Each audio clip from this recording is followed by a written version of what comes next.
আসসালামু আলাইকুম। যারা 2025 সেপ্টেম্বর ইনটেকে ইতালিতে এপ্লাই করেছেন ব্যাচেলার্স অথবা মাস্টার্সের জন্য।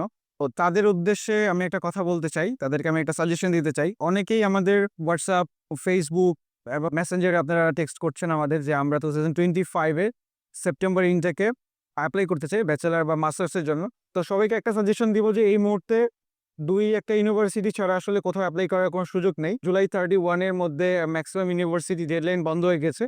আপনারা এখন প্রি এনরোলমেন্টের জন্য এপ্লাই করতে পারবেন। আ ২-১ টা সাবজেক্ট বা ২-১ টা ইউনিভার্সিটি এখন এভেইলেবল। এই মুহূর্তে আসলে আমাদের সাজেশন হচ্ছে যে আপনারা এপ্লাই না করেন 2025 এর জন্য।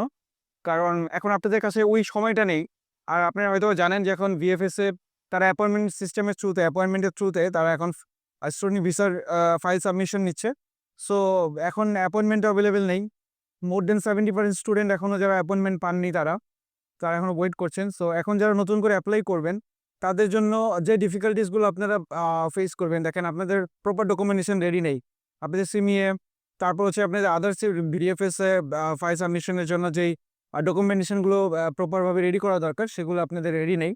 তো ইতালিতে যখন আপনি স্টুডেন্ট ভিসার জন্য ফাইলগুলো সাবমিশন করবেন, সেই মুহূর্তে আপনার আসলে মোটা অঙ্কের একটা টাকা আপনার ইনভেস্ট করতে হয় ডকুমেন্টেশনের জন্য।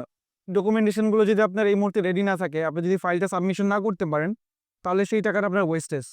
সো এই মুহূর্তে আসলে এপ্লাই না করাটাই বেটার। আপনারা যদি ইটালিকে আপনার হায়ার স্টাডির জন্য বেছে নিয়ে থাকেন, তাহলে আমাদের সাজেশন হচ্ছে 2026 এর সেপ্টেম্বর ইনটেকের জন্য নভেম্বর থেকে 2025 এর নভেম্বর থেকে, দ্যাট মিনস আর তো ২ মাস পরে থেকে হচ্ছে আবার নতুন করে অ্যাপ্লিকেশন শুরু হবে।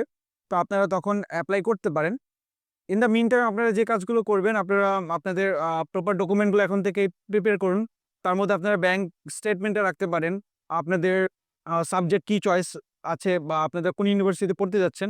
সো সেই ক্ষেত্রে জিমফ্লাই আপনাদেরকে হেল্প করবে। আপনাদের যদি ইউনিভার্সিটি এবং সাবজেক্ট রিলেটেড কোনো প্রকার সাজেশন বা হেল্প লাগে, আমরা সর্বদা আপনাদের সাথে আছি। আরেকটা ব্যাপার হচ্ছে, অনেকেই আমাদেরকে জিজ্ঞেস করছেন যে আসলে আমরা যে 2025 এ আমাদের ফাইলগুলো সাবমিশন করেছি, অনেকে দেখতে পাচ্ছি যে আসলে তাদের ভিসা রিজেকশন হচ্ছে। তার মেইন রিজন হচ্ছে আম সোর্স অফ ইনকাম আর হচ্ছে আপনার ব্যাংক স্টেটমেন্ট।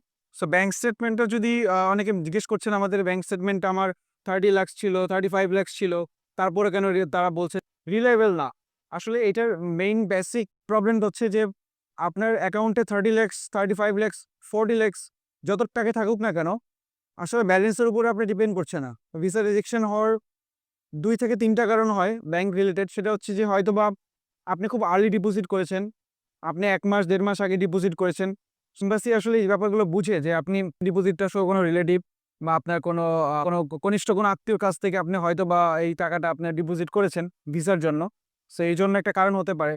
সেকেন্ড কারণ হয়তো হতে পারে আপনার 30 লাখ টাকা আপনি আপনার স্পন্সর বা আপনি সেলস স্পন্সরে যদি সাবমিশন করে থাকেন ব্যাংক স্টেটমেন্ট, হয়তোবা আপনি প্রপার সোর্স অফ ইনকামটা দিতে পারেন নাই যে আসলে আপনার ইনকাম সোর্সটা কোথায় ছিল বা আপনার সোর্স অফ ইনকামটা কি? এই ক্ষেত্রে রিজেকশন হতে পারে। আরেকটা রিজেকশনের হওয়ার কারণ হতে পারে যে স্পন্সরের ব্যাংকে আপনার কম টাকা ছিল, আপনার অ্যাকাউন্টে আপনি বেশি টাকা শো করেছেন। সো এইটাও একটা রিজন হতে পারে।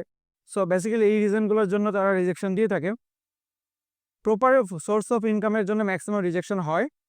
সো আমাদের সাজেশন থাকবে, আপনারা 2026 এ যখন এপ্লাই করবেন, অবশ্যই আপনারা আপনাদের ব্যাংকগুলো এখন থেকে মেইনটেইন করার ট্রাই করেন। প্রপার ট্রান্সেকশন করার ট্রাই করেন।